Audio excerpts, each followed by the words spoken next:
Here's a bold declaration. The Supreme Court just paved the way for the Trump administration to deport migrants to South Sudan despite significant controversies surrounding the decision. CNN reports that on Thursday, the Supreme Court allowed the Trump administration to send a group of migrants who had been detained for weeks at a military base in Djibouti to South Sudan. This decision came shortly after a key ruling that granted the administration the power to deport migrants to third countries, places other than their home nations. This decision has sparked heated legal debates over the specific migrant group held in Djibouti. But here's where it gets controversial. A lower court had temporarily blocked the deportation, urging the Trump administration to move quickly to the Supreme Court. The High Court ultimately sided with the Trump administration, allowing the deportations to continue to South Sudan, despite opposition from two liberal justices. To provide a clearer picture, 8 of these migrants, who include individuals from Cuba, Vietnam, and Laos, were being held in shipping containers converted into temporary holding facilities. These migrants had been taken to Djibouti en route to South Sudan. The Supreme Court's decision stated that the lower court's order could no longer hold back the deportation, emphasizing that the government cannot be coerced into compliance with the injunction since the Supreme Court has put it on hold. Justice Elena Kagan, aligned with the court's ruling, remarked in her concurring opinion that while she did not agree with the original decision to allow these deportations, she acknowledged the district court couldn't enforce an order that the Supreme Court had stayed.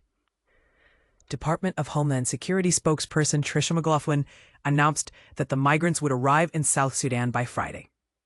These individuals will be in South Sudan by Independence Day, she declared. It's a victory for the rule of law, safety, and security for the American people. We express our gratitude to our brave ICE law enforcement officers for their dedication to safeguarding our freedoms. Attorney General Pamela Bondi took to social media to celebrate the decision, emphasizing that the Supreme Court had once again corrected a lower court's ruling. Another district judge in an attempt to defy the Supreme Court have been firmly addressed, thanks to the dedicated efforts of the DOJ attorneys, Bondi wrote. She added that President Donald Trump remains committed to using his full authority to deport criminals who are in the country illegally.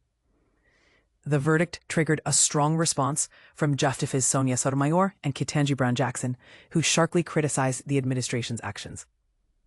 Justice Sotomayor highlighted the gravity of the situation, expressing concerns about the possibility that the migrants could face torture or even death upon arrival in South Sudan. Today's order confirms just one stark reality. Sotomayor wrote, "The administration has a fast track to the Supreme Court. This ruling marks a significant victory for the Trump administration's effort to expedite deportations. However, deporting individuals to nations like South Sudan presents complex challenges, rooted in international laws about preventing deportations to countries where migrants might face the risk of torture. And this is the part most people miss. The Convention Against Torture stipulates that migrants should not be sent back to countries where they might experience torture. But enforcement and assessments about such risks remain gray areas." What do you think about the court's decision? Does it uphold justice or compromise human rights? Share your thoughts and let's discuss in the comments below.